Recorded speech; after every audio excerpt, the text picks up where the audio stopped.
Hello engineers, welcome back to your own learning platform which is Civil Guruji Civil Engineers Training Institute. I corporate trainer engineer Dilip Singh Pawar welcome you back to your own learning platform.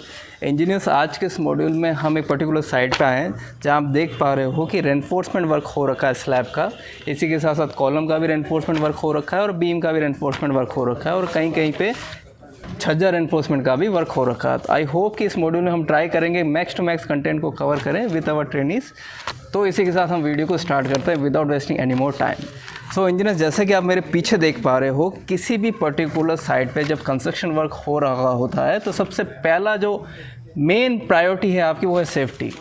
आप किसी भी site पे आते हो तो obviously बात है कि आप शूज़ वगैरह या हेलमेट वगैरह पहन के आओ, जिससे क्या है कि आप नाइट विज़न के अकॉर्डिंग काम कर रहे हो तब भी आपकी सेफ्टी रहेगी, या कोई नेल वगैरह है या बाइंडिंग वायर कहीं से निकला हुआ है तो वो आपके पैरों पे भी नहीं चुभे।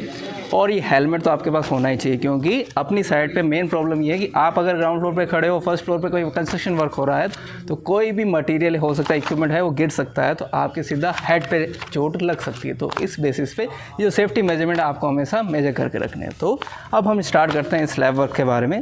सबसे पहले मैं स्टार्ट करता हूँ कॉलम के बारे में। मैं आपको कॉलम के बारे में छोटा सा इन्फॉर्मेशन देना चाह रहा हूँ।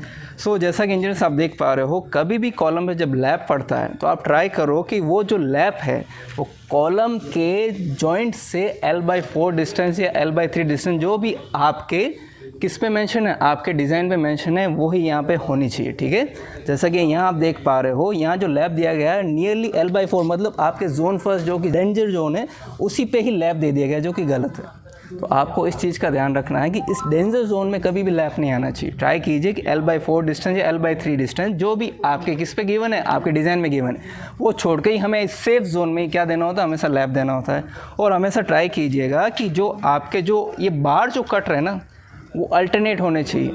मतलब एक बार से दूसरे बार के बीच में जो डिस्टेंस है लेंथ का, वो 1 मीटर तो होना ही चाहिए मिनिमम। जैसा कि यहाँ आप देख पा रहे हो, तीनों ही बार क्या सेम लेंथ के हैं। तो ऑब्वियसली बात है, इन तीन में से मिड वाली बार अगर 1 मीटर लेंथ में होती तो ये अल्टरनेट होता, मतलब स्टैगर्ड पोर्शन में होता। बट यहाँ अल्टरनेट नहीं है, इस बेसिस पे ये भी रॉन्ग एग्जीक्यूशन वर्क है। तो आप इस चीज़ का भी अच्छे से ध्यान रखना। और इंजीनियर्स, जब यहाँ कास्टिंग हो रही होगी तो आप देख पा रहे हो कि नहीं करता 3 से 4 मीटर लेंथ का हो गया है।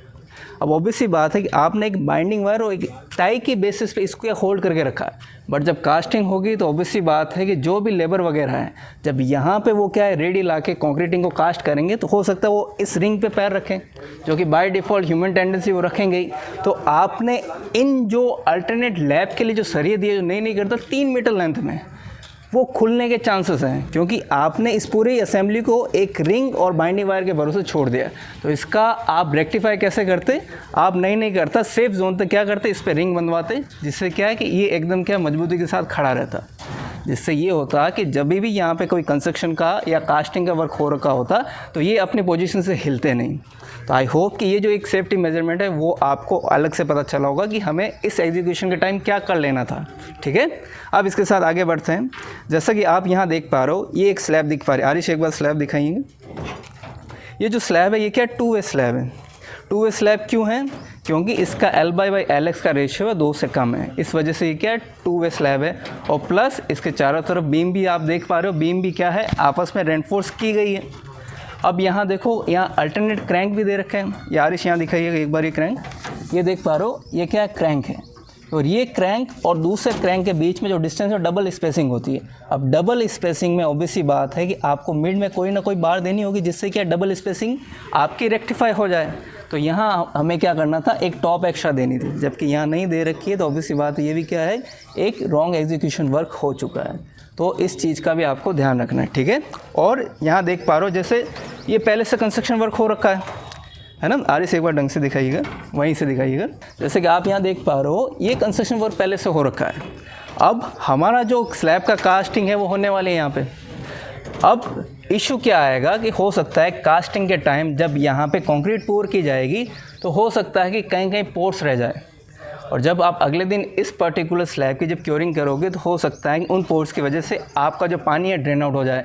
अब एक बार जब लीकेज आना स्टार्ट हो गया तो वो बहुत बड़ी प्रॉब्लम हो जाएगी। तो हम इसको रेक्टिफाई कैसे करेंगे, इसको सबसे पहले आप जब कास्टिंग हो जाए और आप कैसे पता करोगे लीकेज, और ऑब्वियसली बात क्योरिंग करोगे तभी पता चलेगा। जब लीकेज की प्रॉब्लम भी आना स्टार्ट हो जाए तो उस केस में आप इसका सोल्यूशन क्या करोगे, यहाँ सबसे पहले डॉक्टर फिक्सिट 301 का लेटेक्स वाला गया पेस्ट करना है। पेस्ट करने के बाद इसको स्टोन चिप्स आती है जो 1 to 2 mm साइज़ की होती है, उसको सीमेंट के साथ मिक्स करके वो डॉक्टर फिक्सिट भी उसमें मिक्स करके यहाँ आपको क्या करना है, एक मोटार का लेप देना है। मोटार का लेप देने के बाद उसके ऊपर वापस आपको डॉक्टर फिक्सिंग की क्या करनी, कोटिंग करनी है, और उसको 2 से 4 घंटे बाद क्योरिंग कर सकते हो। इससे क्या है कि आपकी लीकेज की प्रॉब्लम क्या है, ख़त्म हो जाएगी। नहीं तो अगर आपने ये पर्टिकुलर सॉल्यूशन इस पे नहीं लगाया तो ज़िंदगी भर यहाँ से क्या लीकेज आता ही रहेगा। और आपको भी पता है क्यों भी ह्यूमन अपनी लाइफ में घर का कंस्ट्रक्शन एक ही बार करवाता है, तो क्यों नहीं थोड़ा सा अपन प्रिकॉशन रखें ताकि फ्यूचर में कोई प्रॉब्लम आए नहीं इसके रिगार्डिंग, ठीक है।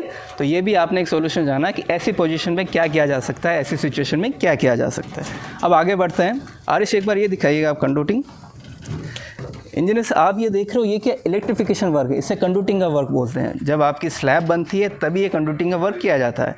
अब इस कंडक्टिंग के वर्क में एक चीज़ आप देख पा रहे हो, इस बॉक्स के नीचे क्या थोड़ी सी मिट्टी डाल देते हैं अपन इस बॉक्स के नीचे भी, और जितने भी कंडक्टिंग के पाइप जा रखे हैं बीम के बॉटम तक, इनको क्या बीम के बॉटम तक छोड़ा गया है। बीम के बॉटम तक छोड़ने पर इनके नीचे क्या करते हैं, अपन थोड़ी सी मिट्टी डाल देते हैं। मिट्टी डालने का मेन रीज़न क्या है कि जब ये डी शटरिंग होगी, जब नीचे से क्या होगा, शटरिंग का पूरा मटेरियल खुलेगा, तब आपको पोजीशन पता रहेगी कि आपने कंडक्टिंग का पाइप कहाँ डाला था, क्योंकि आपने जो सॉइल डाली है वो कभी किसी के साथ रिएक्शन नहीं कर रही है। आप कंक्रीटिंग के साथ वो रिएक्ट नहीं कर रही है, तो उसके साथ मिक्स नहीं बनाएगी, तो उसका कलर और कंक्रीट का कलर बिल्कुल ही डिफरेंट दिखेगा। तो आपको पोजीशन एक्चुअल में पता चल जाएगी ये बॉक्स आपने कहाँ डाला था और ये कंडक्टिंग के पाइप किस बीम में कहाँ पे गए थे, ठीक है इंजीनियर्स। आई होप कि ये पॉइंट भी आपको समझ में आया होगा। तो अभी तक हम कॉलम के बारे में, अपने स्लैब के बारे में, कंडक्टिंग के बारे में, और एक स्लैब दूसरे स्लैब से जब कनेक्ट हो रही है तो उससे कैसे सॉल्यूशन के हेल्प से हम रेक्टिफाई कर सकते हैं, उसे कैसे क्योर कर सकते हैं, उसके बारे में जाना। अब अपन बात करते हैं किसकी, बीम की। तो यहाँ आप देख पा रहे हो बीम है मेरे पास, तो यहाँ आप देख पा रहे हो ये एक लॉन्ग स्पान में क्या है, बीम है। अब इंजीनियर्स ये बीम में देखो आप एक्स्ट्रा बार्स गिवन है, एक्स्ट्रा बार्स गिवन है। आरिश एक बार दिखाइए, ये जो एक्स्ट्रा बार है ये क्या टॉप एक्स्ट्रा बार है, ठीक है। ये टॉप एक्स्ट्रा बार किस लेंथ तक दे रखी है, ये भी आपके डिज़ाइन के according L/3 to L/4 distance पे आपके कॉलम के फेस से गिवन है। क्योंकि आपको ही पता है बीम हमेशा किस में फेल होती है, बकल होके ही फेल होगी। जब बीम बकल होकर फेल होगी तो ऑब्वियस सी बात है आपको एक्स्ट्रा रेनफोर्समेंट प्रोवाइड करवाना होगा। इस एक्स्ट्रा रेनफोर्समेंट को ही टेक्निकल लैंग्वेज हम कर्टेलमेंट करना बोलते हैं। आप चाहो तो इस पर्टिकुलर पोर्शन में आप इस 20 mm बार के अकॉर्डिंग जितना भी इसका एरिया है उसके रेस्पेक्ट में 16 की भी डाल सकते हो, पर नंबर ऑफ 16 mm की बार यहाँ ज़्यादा हो जाएगी। जब बार ज़्यादा हो जाएगी ऑब्वियस बात स्पेसिंग कम होगी, स्पेसिंग कम होगी, 20 mm का एग्रीगेट यहाँ फंस सकता है। जब एग्रीगेट ही फंस जाएगा तो आपकी स्लरी तो इसके अंदर जानी ही नहीं है। तो ये जो आपकी कास्टिंग है थोड़ी सी क्या है, एकदम ड्रॉबैक के अकॉर्डिंग चली जाएगी। इसलिए हमने क्या किया यहाँ पे 20 के डाला जिससे एग्रीगेट जो है इजीली इसमें पास आउट हो जाए, ठीक है। हमने यहाँ 16 mm के बार क्यों ऑप्ट नहीं किए, उसका रीज़न होपफुली आप समझ गए होंगे, क्योंकि स्पेसिंग बहुत कम हो जाएगी। स्पेसिंग कम हो जाएगी तो एग्रीगेट ही पास नहीं हो पाएगा, तो कंक्रीटिंग अच्छे से प्लेस नहीं हो पाएगी। आई होप ये पॉइंट भी आपको क्या समझ में आया होगा। अब इंजीनियर्स आगे अपन बात करते हैं इस पर्टिकुलर पोर्शन में। जैसे यहाँ आप देख पा रहे हो डबल मैश है, ये आपका क्या स्टेयरकेस का पोर्शन है। स्टेयरकेस के पोर्शन में ये देखिए एक्स्ट्रा बार्स गिवन है। ये ऊपर वाला फ्लाइट होगा उसके लिए एक्स्ट्रा बार आपको छोड़नी पड़ती है। ये प्री कंस्ट्रक्शन वर्क के अकॉर्डिंग होता है, क्योंकि आपको पता है यहाँ जब कास्टिंग हो जाएगी उसके बाद आप स्लैब में ड्रिल करके अपनी स्टेयरकेस के लिए रेनफोर्समेंट नहीं डालते हैं। तो इस चीज़ का भी आपको ध्यान रखना है कि रेनफोर्समेंट आपको एक्स्ट्रा यहाँ पे छोड़ना है। आई होप ये बात भी आपको समझ में आई होगी। और प्लस मेरे पास चेयर है, एक बार अशरफ लेके आइए सागर। अब मैं आपको एक छोटी सी चीज़ और शो करना चाहता हूँ। ये आप देख पा रहे हो ये क्या चेयर है, इसका पर्पस क्या होता है, 2 मैश को दबने से रोकना। क्योंकि जब कास्टिंग होती है तो ऑब्वियसली बात है कि कंक्रीट का भी कुछ ना कुछ वेट होता है। जब वहाँ पे डबल मैश होती है तो कंक्रीट सेल्फ वेट की वजह से 2 मैश को आपस में चिपका देती है। तो उन 2 मैश को सेपरेट करने का काम ये कौन करती है, चेयर करती है। और एक चेयर बार को 1 मीटर स्क्वायर एरिया में एक चेयर बार आपको प्लेस करनी चाहिए। आई होप ये भी कंसेप्ट आपको पता चला होगा। सो इंजीनियर्स अभी तक हम मल्टीपल कंसेप्ट है वो क्लियर कर चुके हैं। तो इस पर्टिकुलर मॉड्यूल का यही मेरा मोटिव था कि आपको इस पर्टिकुलर साइड में मैक्स टू मैक्स क्या चीज़ें हैं मैं आपको समझा सकता हूँ। इसके रिगार्डिंग कोई भी डाउट हो तो आप कमेंट सेक्शन में कमेंट जरूर करना कि इसके रिगार्डिंग आपको कौन सी चीज़ें नहीं समझ में। मैं ट्राई करूँगा ज़्यादा से ज़्यादा उस कमेंट को रिप्लाई करने का और आपकी प्रॉब्लम को सॉल्व आउट करने का। अगर आप भी इन इंजीनियर्स के साथ ट्रेनिंग करना चाहते हैं तो आप सिविल गुरुजी जयपुर ब्रांच आके ज्वाइन कर सकते हैं। आप भी अपनी स्किल्स को इन्हांस कर सकते हैं। आई होप मेरे जितने भी ट्रेनिंग इंजीनियर्स उनको जो भी कंसेप्ट मैंने समझाया वो समझ में आया होगा। समझ में आया ना आप सभी को। सो engineers let's end up this video. We will meet in the next module with a new content, with a new interesting particular topic regarding our construction field. Till then, be safe, be healthy, and try not to forget to call 9111001234. Stay tuned, and we will meet in Civil Guruji Rajasthan branch. Thank you so much.